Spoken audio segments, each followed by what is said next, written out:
Now we have today biology topic cell. The question is, what is a cell? There are many definitions of cells. There are many definitions of cell. We have number one, you can say that a cell is the structural and basic unit of life. Or you can say that a cell is a fundamental unit of life. Now, why do we say that it is a fundamental unit of life or structural unit of life? It is a unit of life because it's responsible for other activities in the body. Like we have respiration as one of the characteristics of a living thing. We have reproduction. That is also another characteristic of a living thing. We have movement in the body. We also have death. We have also adaptation.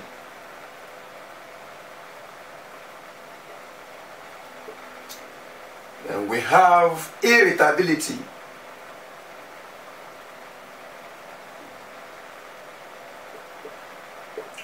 These are the activities in the body that the cell is responsible to carry out. Now, we have many authors that have postulated on these cells. Now, we have respiration as we have respiration, which is ability to breathe in and breathe out. We also have reproduction, an ability of giving birth to young ones. We also have movement. What is movement? Movement is ability to move from one place to the other, and it is carried out by the cells in the body system.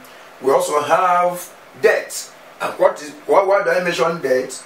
Death is one of the characteristics of a living thing. That is to say that every living thing at a time will die.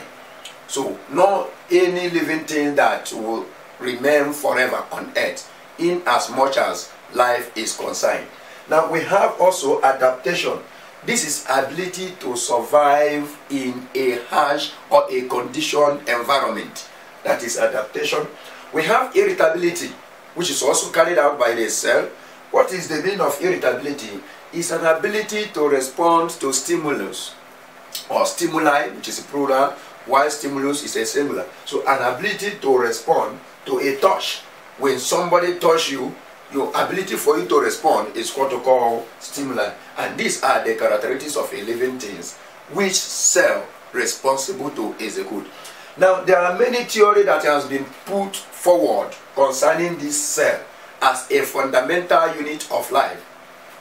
And when you talk about cells, I will give you their examples. We have what we call blood cells. We have blood cells. We have what we call sperm cells. We also have what we call egg cells. We have what we call epithelial cells. We have what we call white blood cell, WBC, white blood cells. We have also red blood cells. Also known as RBC, red blood cells. We also have what we call rod cells. We also have what we call cone cells. These are the examples of the cells in the body system. Now the question is, what is cone cell? What is rod cells and some others? When you say cone cell means the cell that is possessed by the eyes, which make it possible for we organisms or for we living things to see in the daytime. That is cone cells. The cell that is possessed by the retina that make it possible for human being and some other animal to see in the daytime. Or you can say for an organism to see in the daytime. So an ability to see in the daytime is because the retina in the eyes possess what we call cone cell. Now we also have what we call rod cells, and rod cells is a type of cell in which an organism possesses that make it to see in the night. But there is every possibility for an organism to possess both the cone cell and rod cell. Now when we talk about something like a dog, example of them, which we know as Canis domestica. Now this Canis domestica, also known as dog, it can possess both cone cell and rod cell, because dog can see in the night and also see in the daytime. So that is because of that you will now say yes, dog can possess cone cell and rod cell. Now but we human being, you can bear me witness that we can only see in the daytime. In the night you find it difficult to see what you put or what you keep somewhere. So because of that you can't see well in the night. Now we have some other organisms or animals that can see in the night. Example, bat, which is known as Myotis. So bat definitely see in the time, why they find it difficult to see in the daytime. Another example of animal that can see in the night is what we call giant rat. Giant rat, which we know as what we call Chrysetum gambianus. So these are the examples of the organism or animal that can see in the night. Now why, when you talk about the concept example of the organism that can see in the daytime, you have human being, you have fowl, which is Canis domestica, we have other animals like goat, so all of them can see in the daytime. Now we have another one there, which is blood cells. What is this blood cells? A blood cells is the cell that are found in the blood, which make it to carry out its function regularly or daily activities or on daily activities. Now we also have what we call sperm cell. What is this sperm cell? A sperm cell is a cell in the body that is responsible of fertilization, thereby by the union of male gamete and the female gamete to fertilize the egg. Also we have what we call egg cells, and egg cells also carry out fertilization because it's responsible for the union of both the sperm cells and that egg cell that comes together or join together to form what we call the zygote, or what we may call fetus. So that is the egg cells. So it's responsible to welcome the sperm cell. Now we have what we call epidermal cells. Epidermal cells is the white layers of the cells, like as we have our skin. When you have a bruise or a kind of scratch, you will see a white layers of the skin inside, which probably the blood may not be coming out, but you are seeing another whitish substance inside there. That is what we call epidermal cells. So it is responsible for the prevention of the blood not to rush out when you have a bruise or a kind of scratch. We also have what we call the white blood cells. The white blood cells is another one that is responsible for fighting against any bacteria inside the body or organisms when they invade into the body system. So that is the function of the white blood cell. They are responsible of fighting against any organism that enter. From there you have what we call antibodies. We have what we call antibodies because they possess antibodies. We have what we call antigen. Antibody, antigen. So this is the activities of white blood cells. Now you may ask me a question: what is antibody? What is antigen?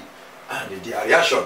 Now antibody is what the white blood cell possess, which make it possible to fight against this invader, which is bacteria, and antigen. So whenever they enter, so it is the responsibility of the white blood cell to fight against that bacteria.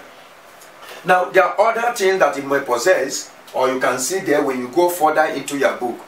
For example, you are going to see that the white blood cell divided into two. We have what we call the T lymphocyte and the B lymphocyte.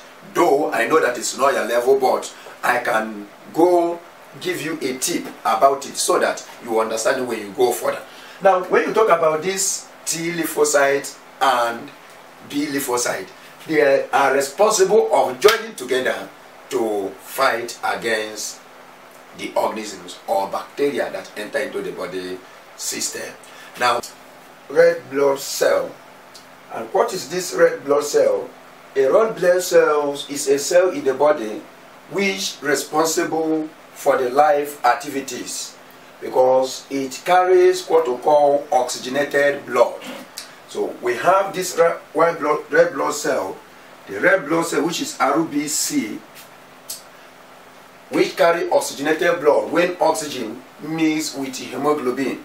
It is the red blood cell that contains what we call hemoglobin.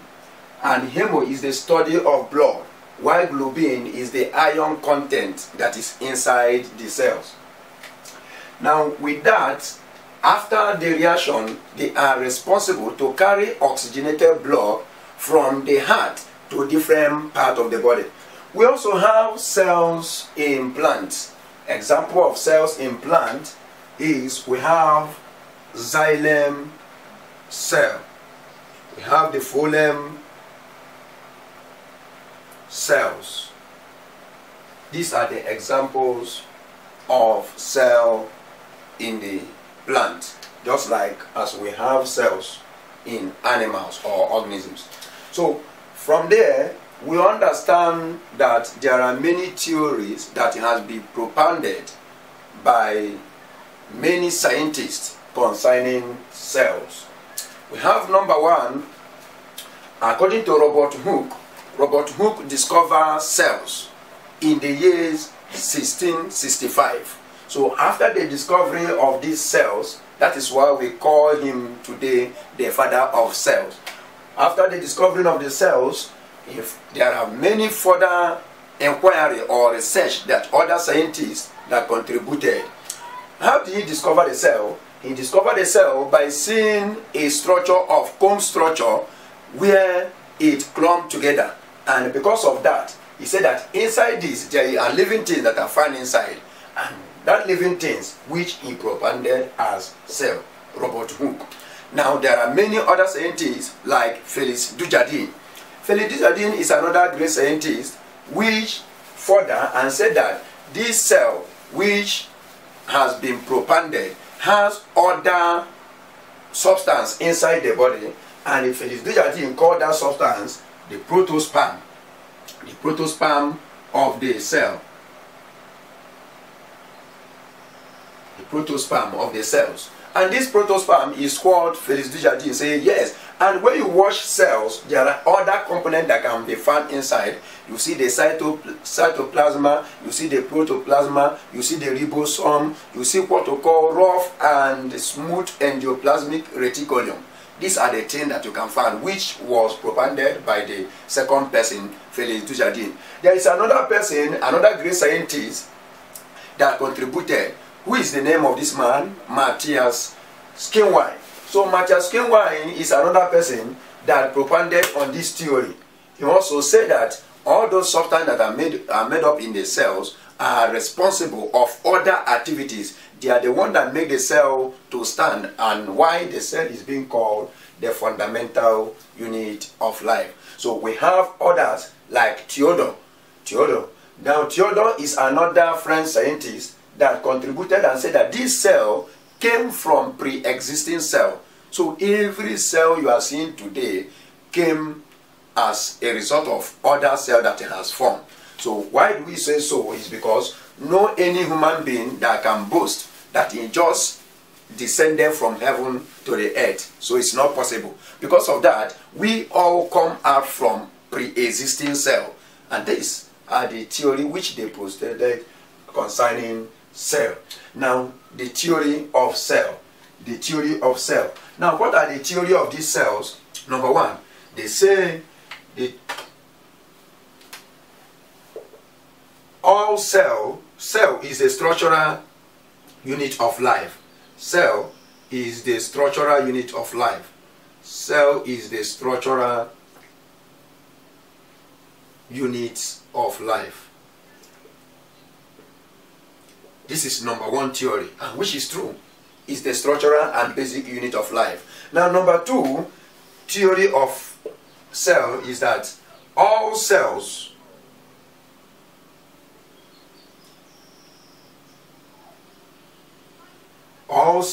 come from pre-existing cells. All cells come from pre-existing cells. Number 3 theory says without cells,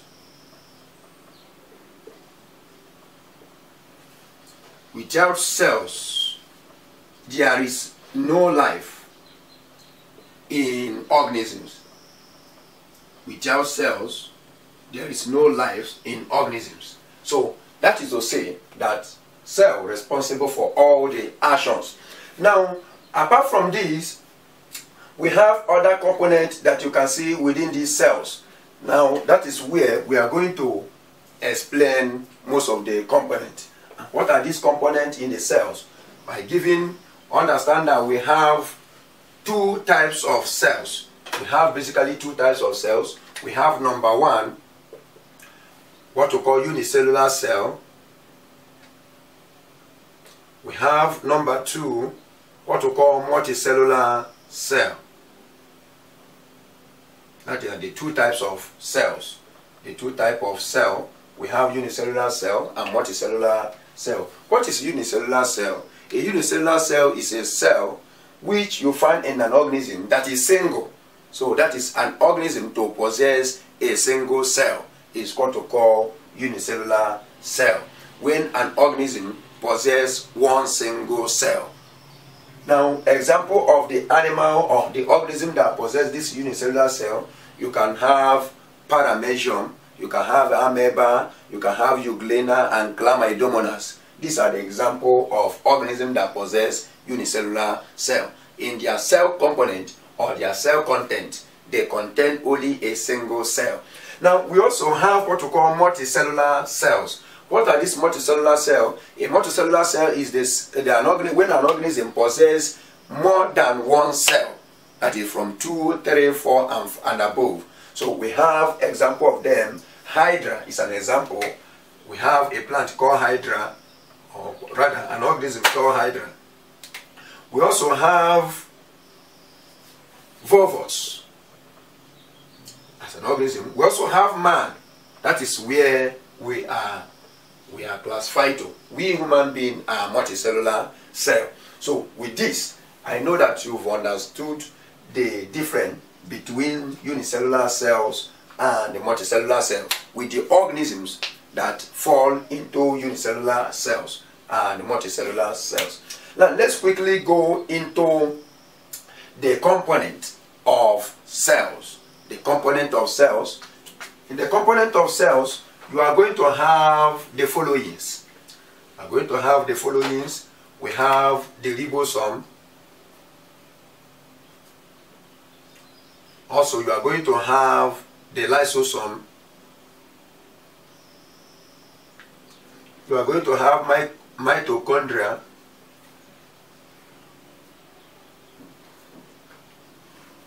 You also see endoplasmic reticulum, rough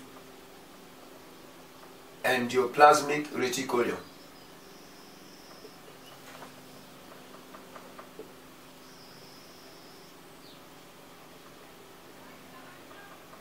You also have what we call smooth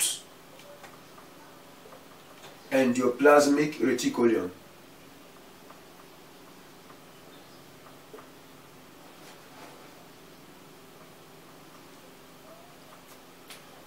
And many more are the components of cells. Now, what is this ribosome?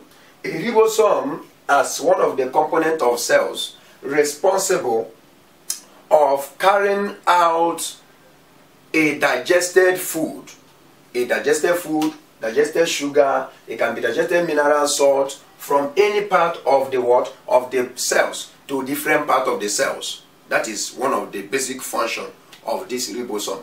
So they are a component in the cells that are responsible to carry out a digested food. It can be water, it can be amino acid and some other to different part of the body. We have also the lysosome.